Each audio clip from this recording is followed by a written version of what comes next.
Hello बच्चों, आज हम मैट्रिसेस के जो अब तक हम लोगों ने पढ़ा है adjoint of matrix, inverse of matrix, ठीक है, कुछ इस तरीके की चीजें जहाँ पे कुछ इंपॉर्टेंट प्रॉपर्टीज है जो चीज जिसे हम direct for MCQ point of view और किसी बड़े क्वेश्चन के सोल्यूशन में डायरेक्ट यूज कर सकते हैं, या इस पे कुछ very short answer type question भी बनते हैं। ठीक है, तो ये कुछ प्रॉपर्टीज हैं, ठीक है, जिन्हें लर्न करना जरूरी होता है। ठीक है, और ये क्या है, ये टू, ठीक है, तो अलग अलग उसे लेके, जैसे ये पहला है, ठीक है, ये कोफैक्टर से रिलेटेड है। तो कोफैक्टर हम लोगों ने पढ़ा था कि किसी जो स्क्वायर मैट्रिक्स के एलिमेंट के कोफैक्टर को हम कैसे निकालते हैं। ठीक है, तो कोफैक्टर से रिलेटेड एक प्रॉपर्टी है कि किसी भी स्क्वायर मैट्रिक्स के किसी भी, ठीक है, किसी भी, जैसे ये वाला अगर हम रो लें, इस रो के एलिमेंट का करस्पॉन्डिंग कोफैक्टर के साथ जो मल्टीप्लिकेशन का सम आएगा वो इसके डिटर्मिनेंट के इक्वल होगा। ठीक है, ये हम किसी कॉलम से भी समझ सकते हैं। ठीक है, sum of the products of the elements of any row और any column with its corresponding cofactors give the value equal to the determinant value of the given matrix. ठीक है, जैसे ये है a11 corresponding cofactor c11, a12 corresponding cofactor c12, a13 corresponding cofactor c13। अगर ये product का सम निकालें तो ये इस मैट्रिक्स के डिटरमिनेंट के इक्वल होगा। जबकि अगर हम किसी एक रो या एक कॉलम के एलिमेंट को लें और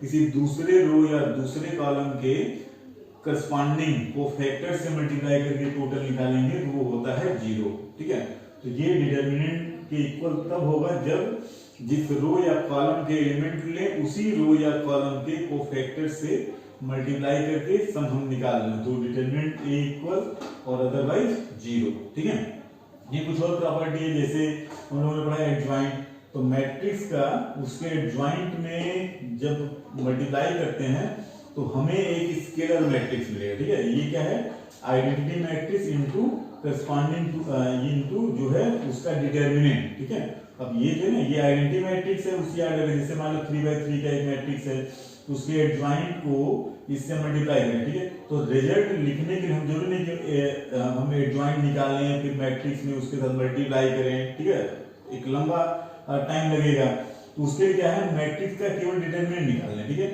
और उस डिटरमिनेंट के इक्वल जो है ये हम, जैसे अभी डिटरमिनेंट मान लो a आया, ठीक है, तो क्या बनेगा, एक scalar matrix a 0 0 0 a 0 0 0 a, इसी को a कॉमन लेके मान लो a उसका डिटरमिनेंट वैल्यू तो आइडेंटिटी मैट्रिक्स बनेगा। ठीक है, तो ये लिखा है determinant a into corresponding identity. ये जो है एडजॉइंट निकालने फिर हम a से मल्टीप्लाई करें तो एक पे टाइम टेकिंग हो जाता है। इससे अच्छा है कि हम इसका डिटरमिनेंट निकाल लें और करस्पॉन्डिंग आइडेंटिटी मैट्रिक्स में हम मल्टीप्लाई कर लें। ठीक है, ये एज यूजुअल जैसे हमने ट्रांसपोज में पढ़ा, ठीक है, ये रिवर्सल लॉ होता है, A B inverse is equal B inverse A inverse. ठीक है, सिमिलर प्रॉपर्टी है, ए ट्रांसपोज का इनवर्स निकालें तो वो ए इनवर्स के ट्रांसपोज के इक्वल होगा, A transpose inverse is equal A inverse के ट्रांसपोज के बराबर होगा। ठीक है, inverse of an invertible symmetric matrix का जब इनवर्स निकालेंगे, इनवर्स निकालने के लिए कंडीशन होती है कि वो जो है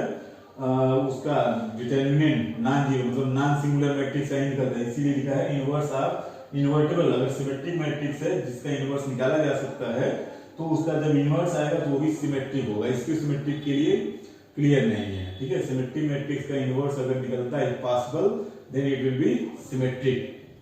ठीक है, कुछ और property, adjoint of product of A B. ठीक है, तो यहाँ पे भी reversal law, adjoint B into adjoint A के इक्वल होगा। ये सब जो है एग्जांपल लेके वेरीफाई किया जा सकता है। ठीक है, adjoint of A transpose is equal adjoint A transpose.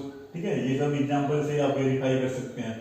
यहाँ से कुछ एमसीक्यू टाइप क्वेश्चन बनते हैं, एडजॉइंट ऑफ एडजॉइंट ए मतलब मैट्रिक्स के एडजॉइंट का फिर एडजॉइंट निकालें तो ये जो है उस मैट्रिक्स में, ठीक है, मैट्रिक्स में किससे मल्टीप्लाई होगा, उसके डिटरमिनेंट की पावर n-2, जहां पे n क्या है, n जो है n is order of square matrix. ठीक है, स्क्वायर मैट्रिक्स, ठीक है, क्योंकि एडजॉइंट जो है स्क्वायर मैट्रिक्स से निकलता है तो सिंपली हम ऑर्डर ऑफ, ठीक है, ऑर्डर ऑफ मैट्रिक्स भी लिख सकते हैं, ऑर्डर ऑफ जो है मैट्रिक्स। अभी ज्वाइंट तो किसी और मैट्रिक्स से डिफाइन होता नहीं है, ठीक है, स्क्वायर मैट्रिक्स के लिए डिफाइन होता है, ठीक है।